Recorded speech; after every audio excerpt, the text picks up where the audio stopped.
জানিয়ে দিব এই মুহূর্তে আমাদের হাতে এসেছে বাংলাদেশের গুরুত্বপূর্ণ আপডেট সংবাদের শিরোনাম। শুরুতেই থাকছে চকবাজারে নিষিদ্ধ ছাত্রলীগের ঝটিকা মিছিল, 4 পুলিশ ক্লোজ। এদিকে নরেন্দ্র মোদীর প্রতি কৃতজ্ঞতা প্রকাশ বিএনপির। আরও জানাবো বেগম খালেদা জিয়ার চিকিৎসায় ঢাকায় আসছেন যুক্তরাজ্য ও চীনের চিকিৎসক দল। এবারে থাকছে বিড়ালে কবুতরের বাচ্চা খাওয়া নিয়ে সংঘর্ষ, নিহত 1।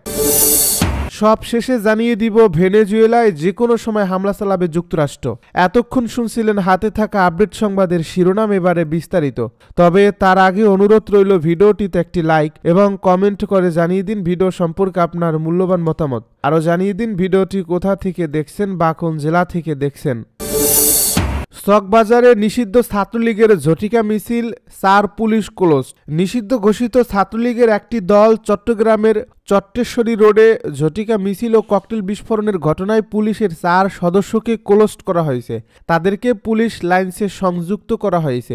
পুলিশ সূত্রে জানা গেছে সোমবার রাতে তাদের ক্লোজ করা হয়। ক্লোজ করা সদস্যদের মধ্যে একজন সহকারী উপপরিদর্শক ও 3 জন কনস্টেবল রয়েছেন, যারা চকবাজার থানায় দায়িত্ব পালন করছিলেন। পুলিশ তাদের নাম প্রকাশ করেনি। নাম প্রকাশে অনিচ্ছুক এক ঊর্ধ্বতন কর্মকর্তা জানান, 4 জন টহলদার মিছিলের খবর ঊর্ধ্বতন কর্মকর্তাদের জানায়নি। পরে সামাজিক যোগাযোগ মাধ্যমে ভিডিও ছড়িয়ে পড়লে বিষয়টি প্রকাশ্যে আসে। এর আগে শনিবার চট্টেশ্বরী এলাকায় ঝটিকা মিছিল ও ককটেল বিস্ফোরণ করে নিষিদ্ধ ঘোষিত ছাত্রলীগের একদল কর্মী। যদিও এই ঘটনার পর চকবাজার থানার ভারপ্রাপ্ত কর্মকর্তা শরীফুল ইসলাম তার থানা এলাকায় এরকম কোনো ঘটনা ঘটেনি বলে দাবি করেন। নরেন্দ্র মোদীর প্রতি কৃতজ্ঞতা প্রকাশ বিএনপির। গুরুতর অসুস্থ বিএনপি চেয়ারপারসন ও সাবেক প্রধানমন্ত্রী বেগম খালেদা জিয়ার দ্রুত সুস্থতা কামনা করে ভারতের প্রধানমন্ত্রী নরেন্দ্র মোদীর পাঠানো বার্তার প্রতিক্রিয়ায় কৃতজ্ঞতা জানিয়েছে বিএনপি। সোমবার সামাজিক যোগাযোগ মাধ্যমে এক্সে উদ্বেগ প্রকাশ করে পোস্ট করেন তিনি। নরেন্দ্র মোদী বলেন, বেগম খালেদা জিয়ার স্বাস্থ্যের বিষয়ে জানতে পেরে গভীরভাবে উদ্বিগ্ন। তিনি বাংলাদেশের গণজীবনে বহু বছর গুরুত্বপূর্ণ অবদান রেখেছেন। তার দ্রুত আরোগ্যের জন্য আমাদের আন্তরিক প্রার্থনা ও শুভকামনা রইল। ভারত যে কোনোভাবে সম্ভব সব ধরনের সহায়তা দিতে প্রস্তুত। মোদির এই বার্তার পর বিএনপি তাদের অফিসিয়াল অ্যাকাউন্টে কৃতজ্ঞতা জানিয়ে লিখেছে, বিএনপি চেয়ারপারসন বেগম খালেদা জিয়ার দ্রুত আরোগ্য কামনা করায় ভারতের মাননীয় প্রধানমন্ত্রী নরেন্দ্র মোদীর প্রতি তার সুচিন্তিত বার্তার জন্য আন্তরিক কৃতজ্ঞতা প্রকাশ করছে। বিএনপি এই সদিচ্ছার নিদর্শন এবং সমর্থন প্রদানের প্রস্তুতির প্রতি গভীরভাবে কৃতজ্ঞ। 80 বছর বয়সী বেগম খালেদা জিয়া 23 নভেম্বর থেকে ঢাকার এভারকেয়ার হাসপাতালে ভর্তি আছেন। শুরুতে ফুসফুসের সংক্রমণ নিয়ে ভর্তির পর তার শারীরিক জটিলতা বাড়তে থাকে। পরে তাকে করোনারি কেয়ার ইউনিটে নেওয়া হয় এবং জীবন রক্ষাকারীর ব্যবস্থা দেওয়া হয়। বিদেশি বিশেষজ্ঞ সহ একটি মেডিকেল টিম সার্বক্ষণিক তত্ত্বাবধান করছে। বিএনপি নেতারা জানিয়েছেন, তার শারীরিক অবস্থার কোনো উন্নতি হয়নি। দলের ভাইস চেয়ারম্যান আহমেদ আজম খান বলেন, চিকিৎসকেরা প্রায় সব ধরনের চিকিৎসা প্রয়োগ করছেন। উনি খুবই সংকটাপন্ন অবস্থায় আছেন। এখন জাতির কাছে দোয়া চাওয়া ছাড়া আর কিছু করার নেই। বেগম খালেদা জিয়ার চিকিৎসায় ঢাকায় আসছেন যুক্তরাজ্য ও চীনের চিকিৎসক দল।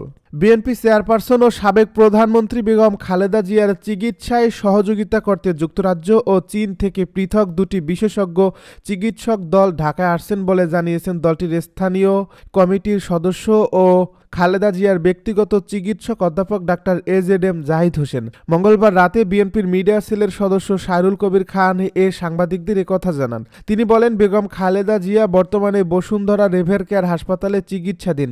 তার গঠিত মেডিকেল বোর্ডকে আরও অধিকতর সহায়তা দিতে বিদেশে 2টি বিশেষজ্ঞ চিকিৎসক দল বুধবার ঢাকায় পৌঁছানোর কথা রয়েছে। ডাক্তার জাহিদ হোসেনের উদ্ধৃতি দিয়ে সাইরুল কবির জানান, যুক্তরাজ্য ও চীনের বিশেষজ্ঞরা বেগম খালেদা জিয়ার চিকিৎসা মূল্যায়নে মেডিকেল বোর্ডের সঙ্গে সমন্বয় করে কাজ করবেন।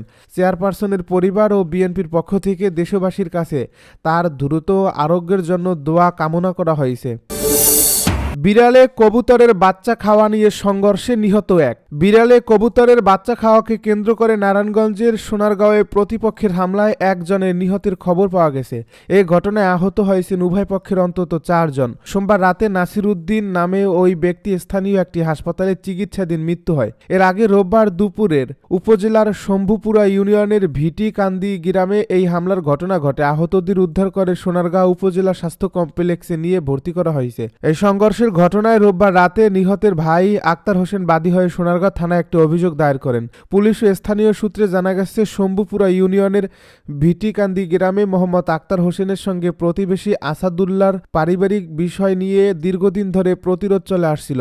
রোববার দুপুরে আসাদুল্লাহর পালিত বিড়াল আক্তারের একটি কবুতরের বাচ্চা খেয়ে ফেলে। এ নিয়ে ওই দিনই ভিটিকান্দি গ্রামে দুপক্ষের মধ্যে কথার কাটাকাটি হয়। এক পর্যায়ে আক্তারের হোসেনের বড় ভাই কৃষক নাসিরউদ্দিন সহ তার বাড়ির লোকজন ছুটে আসেন। এ সময় আসাদুল্লাহর নেতৃত্বে ছেলে আবির হোসেন, অভিমিয়া, ভাতিজা রাসেল মিয়া, স্ত্রী জুলেখা আক্তার বেবিসহ 2 থেকে 3 জন গালিগালাজ করে মারমুখী হয়ে ওঠেন। এক পর্যায়ে ধারালো ছোরা ও লাঠিসোঁটা নিয়ে তাদের উপর হামলা করে। এই হামলায় আক্তার হোসেন, তার স্ত্রী সেলিনা, চাচি রওশন আরা, বড় ভাই কৃষক নাসিরউদ্দিন ও নাসিরউদ্দিনের স্ত্রী নাজমা বেগম আহত হন। ভেনেজুয়েলায় যে কোনো সময় হামলা চালাবে যুক্তরাষ্ট্র। বিশ্বের সবচেয়ে বড় তেল সমৃদ্ধ দেশ ভেনেজুয়েলায় যে কোনো সময় হামলা চালাবে যুক্তরাষ্ট্র। দেশটির প্রেসিডেন্ট ডোনাল্ড ট্রাম্প স্থানীয় সময় মঙ্গলবার মন্ত্রিসভার বৈঠকে এ সিদ্ধান্ত জানান। ভেনেজুয়েলার ভেতরে থাকা মাদক সাম্রাজ্যের অবকাঠামো এ হামলার লক্ষ্যবস্তু হবে বলে মন্তব্য করেন ট্রাম্প। তার দাবি, ভেনেজুয়েলার মাদক কারবারিরা বিপুল ফেনটানিল উৎপাদন করে যুক্তরাষ্ট্রে পাঠায়, যেগুলো সেবন করে প্রতি বছর হাজার হাজার মার্কিনের মৃত্যু হচ্ছে। তিনি বলছেন, শুধুমাত্র গত বছরই এ মাদকের কারণে যুক্তরাষ্ট্রে 2 লাখ মানুষের মৃত্যু হয়েছে। তিনি বলেন, নৌপথের মতো আমরা স্থলেও হামলা শুরু করব। আপনারা জানেন, স্থলে হামলা নৌপথের হামলার চেয়ে সহজ, অনেক সহজ। আমরা জানি মাদক চোরাচালানের জন্য তারা কোন পথ ব্যবহার করে। আমরা তাদের সম্পর্কে সব জানি, তারা কোথায় থাকে সব জানি, খারাপ লোকেরা কোথায় থাকে আমরা জানি। সেখানে খুব শীঘ্রই আমরা হামলা চালানো শুরু করব। ক্যারিবিয়ান অঞ্চলে গত কয়েক মাস ধরে এই যুদ্ধজাহাজ ও সেনা জড়ো করছে যুক্তরাষ্ট্র। দেশটি ইতিমধ্যে সেখানে বেশ কয়েকটি জাহাজ ও নৌকা লক্ষ্য করে হামলা চালিয়েছে। মার্কিনীদের দাবি, এসব নৌযানে করে মাদক চোরাচালান করা হচ্ছিল। এর মধ্যে একটি নৌকাতে মার্কিন সেনাদের 2 বার হামলার ভিডিও প্রকাশ হচ্ছে। এতে দেখা গেছে, প্রথম এই হামলায় নৌকার কয়েকজন নিহত হয়েছেন, তখনও আরও অন্তত 2 জন বেঁচে ছিলেন। পরবর্তীতে দ্বিতীয় হামলা চালিয়ে তাদের হত্যা করা হয়। ভিডিও ফাঁসের পর এ নিয়ে ব্যাপক সমালোচনা চলছে, তবে এটির পক্ষে সাফাই গিয়েছেন ট্রাম্প। তিনি মন্ত্রিসভায় এ ব্যাপারে বলেন, মাদক চোরা কারবারিরা গত বছর 2 লাখ মানুষকে হত্যা করছে। আমরা এ সংখ্যা কমাতে যাচ্ছি। মাদকের সঙ্গে জড়িত সেসব কুকুর ছানাদের আমরা শেষ করে দেব। আমরা আর মাদক আমাদের দেশে প্রবেশ করতে দেব না। এদিকে ভেনেজুয়েলার প্রেসিডেন্ট নিকোলাস মাদুরোকে মাদক চোরাচালানে জড়িত হিসেবে অভিযুক্ত করে যুক্তরাষ্ট্র, তবে তিনি এ ধরনের অভিযোগ প্রত্যাখ্যান করেছেন।